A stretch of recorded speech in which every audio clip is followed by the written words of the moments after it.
Welcome to this video. I'm so happy to see you. IELTS listening ടെസ്റ്റിന്റെയും reading ടെസ്റ്റിന്റെയും band score നിർണ്ണയിക്കുന്നത് അതിൽ എങ്ങനെ ചോദ്യങ്ങൾ വരും എന്ന് മനസ്സിലാക്കാനുള്ള കഴിവാണ്.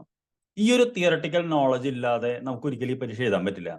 So in this video you are going to learn about what are the different types of questions that you can expect from listening test. Listening ടെസ്റ്റിൽ വരുന്ന സാധാരണ വരുന്ന 40 ചോദ്യങ്ങൾ ഏതൊക്കെയാണെന്നും ഉത്തരങ്ങൾ എങ്ങനെയാണ് നമ്മളെ ഓഡിയോയിൽ ഉണ്ടാവുക എന്നും പറയും. പിന്നത്തെ ഇതിൽ നമ്മൾ we will go each and every one and understand it. അപ്പോൾ ഇതാണ്, നമുക്ക് ഇത് മനസ്സിലാക്കാതെ ഒരിക്കലും പോകരുത്. ഈ വീഡിയോ ഒരിക്കലും സ്കിപ്പ് ചെയ്യാനും പാടില്ല. അപ്പോ എത്ര തരം ചോദ്യങ്ങൾ ചോദിക്കുമെന്ന് ചോദിച്ചാൽ നിങ്ങൾക്കറിയാലോ, 40 ചോദ്യങ്ങളിൽ നമുക്കൊരു 6 തരം ചോദ്യങ്ങളാണ് പ്രതീക്ഷിക്കുന്നത്. അതിൽ കോമൺ ആയിട്ടുള്ളത് മൾട്ടിപ്പിൾ ചോയ്സ് ക്വസ്റ്റ്യൻസ്. അത് നിങ്ങൾക്ക് പറഞ്ഞുതരാൻ തന്നെ അറിയാം. തേർഡ് പാർട്ടിലാണ് സാധാരണ ഇത് വരാറുള്ളത്. 4-5 ചോദ്യങ്ങളുണ്ടാവും. 3 ഓപ്ഷനിൽ നിന്ന് ഒരു ഇതാണ് നമ്മൾ എടുത്ത് എഴുതേണ്ടത്. 2 മാച്ചിങ് ക്വസ്റ്റ്യൻസ്. പാർട്ട് 2ലാണ് സാധാരണ വരാറുള്ളത്. നിങ്ങൾക്കറിയാം, 2 കോളം തന്നിട്ട് you have to match between the answer it.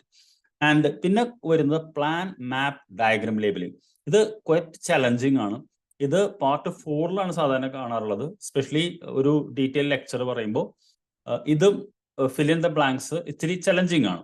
Then form filling, narrative filling, note filling, table filling, flow chart filling. ഇത് ഫോം ഫില്ലിംഗ് എന്ന് പറയുന്ന പാർട്ട് ഏതൊട്ട് തുടങ്ങും. അപ്പൊ ഇതിലെല്ലാം നമ്മൾ നോക്കേണ്ടതെന്ന് വെച്ച് കഴിഞ്ഞാൽ പാർട്ട് മാറുന്നതനുസരിച്ച് 1, 2, 3 മാറുന്ന ഇതിന്റെ ഡിഫിക്കൽട്ടി ലെവൽ മാറി വരും. ഇപ്പൊ ചിലപ്പോൾ ഫോമിൽ ഒരു വാക്കായിരിക്കും ആൻസർ എങ്കിൽ നമ്മൾ ടുവേർഡ്സ് ദി എൻഡ് എന്താ ഫ്ലോ ചാർട്ടിലൊക്കെ എത്തുമ്പോൾ you will have to write 2 or 3 words. അപ്പൊ ഇൻസ്ട്രക്ഷൻസ് എന്താണെന്ന് കൃത്യമായിട്ട് നമ്മൾ ടെക്സ്റ്റിൽ വായിച്ചു നോക്കിയിരിക്കണം. അതിൽ വരുന്ന തെറ്റാണ് പലപ്പോഴും ഉത്തരം അറിഞ്ഞാൽ പോലും നമ്മുടെ മാർക്ക് കളയുന്നത്. Answer in not more than 3 words എന്ന് പറഞ്ഞാൽ 3 വേർഡ്സിന്റെ മുകളിൽ പോകാൻ പാടില്ല. 2 എന്ന് പറഞ്ഞാൽ 2, 1 എന്ന് പറഞ്ഞാൽ 1. ഒരു എക്സാമ്പിൾ, നിങ്ങളുടെ ഉത്തരം 450 എന്നുള്ളതാണ്. അത് നിങ്ങൾ 450 എന്ന് എഴുതിപ്പോയി കഴിഞ്ഞാൽ അതിന് 450 എന്ന് എഴുതിപ്പോയി ഒരു വാക്കിൽ എഴുതുന്ന ഉത്തരവാണെങ്കിൽ അതിന്റെ മാർക്ക് പോയി. അപ്പോൾ ഇൻസ്ട്രക്ഷൻസ് കൃത്യമായി വായിച്ചു നോക്കണം. പിന്നെ സെന്റൻസ് കംപ്ലീഷൻ ആൻഡ് സമ്മറി കംപ്ലീഷനും ഇതാണ്. പിന്നെ ഷോർട്ട് ആൻസർ ക്വസ്റ്റ്യൻസ്. അപ്പൊ ഇങ്ങനെ ഇത്രയും ചോദ്യങ്ങളാണ് വരുന്നത്. ഇനി നമുക്ക് ഓരോന്ന് എന്താണെന്ന് നോക്കാം. അതിൽ ഏറ്റവും ഈസി ആൻഡ് ഏറ്റവും കോമൺ ആയിട്ട് വരുന്നത് ഫിൽ ഇൻ ദ ബ്ലാങ്ക്സ് ആണ്. Fill in the blanks almost ഒരു 27-28 ക്വസ്റ്റ്യൻസ് ഉണ്ടാവും. അതിന്റെ ഡിഫിക്കൽട്ടി ലെവലും നമ്പർ ഓഫ് വേർഡ്സും മാറുന്നേ ഉള്ളൂ. അതിൽ ഞാൻ പറഞ്ഞല്ലോ, റീഡ് ദ ഇൻസ്ട്രക്ഷൻസ് കറക്റ്റ്ലി. അതിന്റെ മുകളിൽ കൃത്യമായിട്ട് അത് മോസ്റ്റ് പ്രോബബ്ലി ബോൾഡ് ഇതിൽ കൊടുത്തിട്ടുണ്ടാവും. That is in Capitals.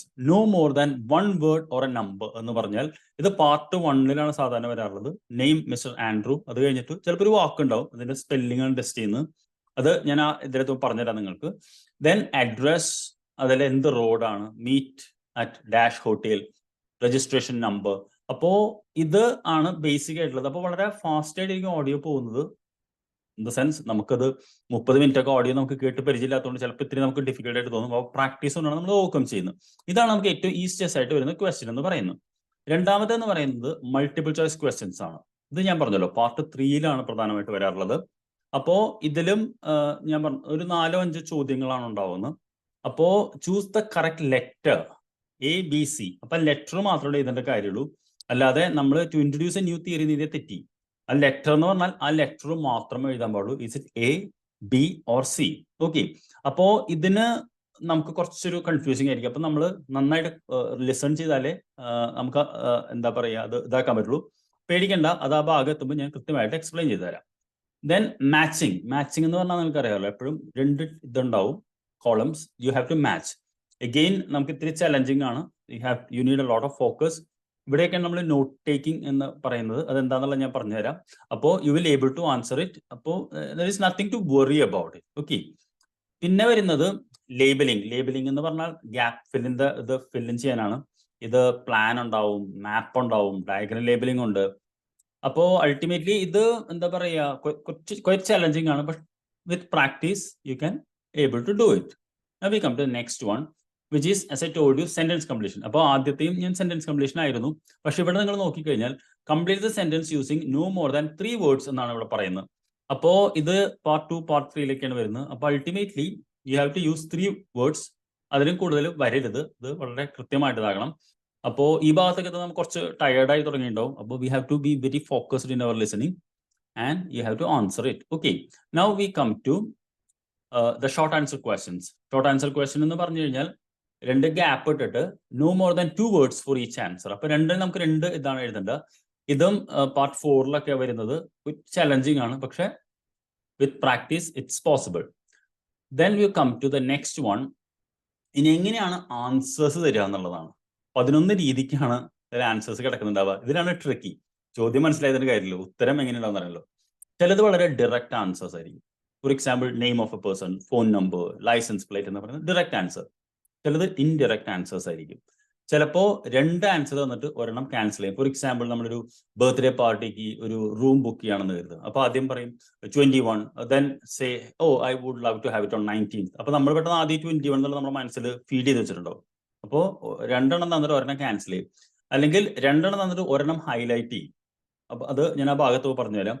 അല്ലെങ്കിൽ 2 തന്നിട്ട് 2 എഴുതേണ്ടി വരും, ആൻസർ ഇൻ 2 എന്ന് പറയുന്നത്.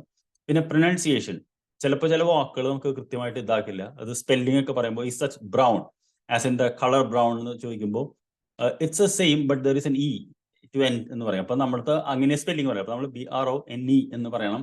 പിന്നെ മാത്രമല്ല ചില പ്രൊനൗൺസിയേഷനിൽ ചില വാക്കുകൾ നമുക്ക് ചിലപ്പോൾ അത്ര സ്പെസിഫിക് ആയില്ലെന്ന് വരും. അപ്പൊ അത് നമ്മൾ ടെസ്റ്റ് ചെയ്യും. പിന്നെ ഫോൺ നമ്പർ ഒരു പ്രാവശ്യം പറയുള്ളൂ, മിക്കവാറും വരാറുണ്ട്. അപ്പൊ പെട്ടെന്ന് നമ്മൾ നമ്പർ തെറ്റാതെ എഴുതിയെടുക്കണം. പിന്നെ സ്പെല്ലിംഗ് എന്ന് പറയുന്നത് വളരെ കോമൺ ആണ്. മോസ്റ്റ് ഓഫ് ദി സ്പെല്ലിംഗ് പല രീതിക്കുണ്ട്, അത് ഞാൻ അടുത്ത് പറഞ്ഞു തരാം. പിന്നെ selecting 1 answer or 2 from the groups. Okay. പിന്നെ ഡിറക്ഷൻസ് ഇതുണ്ടാവും എങ്ങനെ പോകണം എന്നുള്ളത്. Then recommendation. അപ്പൊ ഇങ്ങനെയാണ് ഇതിന്റെ ആൻസേഴ്സ് ഇടുക. ഇവിടെയാണ് നമ്മുടെ റബ്ബർ മീറ്റ്സ് ദ റോഡ് എന്ന് പറയും. ഇവിടെയാണ് നമ്മുടെ ട്രിക്ക് കിടക്കുന്നത്. ബട്ട് പേടിക്കണ്ട, ഇറ്റ്സ് ഈസി.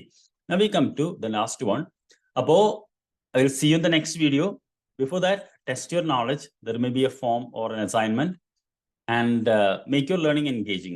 കാരണം ഈ ഒരു ഇത് മനസ്സിലായതിനു ശേഷം മാത്രമേ അടുത്ത ഇതിലേക്ക് പോകാൻ പാടുള്ളൂ. അല്ലെങ്കിൽ എന്ത് പറ്റുന്ന വെച്ചാൽ വെറുതെ കണ്ടതുകൊണ്ടും ഇങ്ങനെ കാര്യമില്ല. പഠിച്ച് പോകുമ്പോഴേ റിസൾട്ട് കിട്ടുള്ളൂ. അപ്പോൾ I will see you there. Thank you. Take care.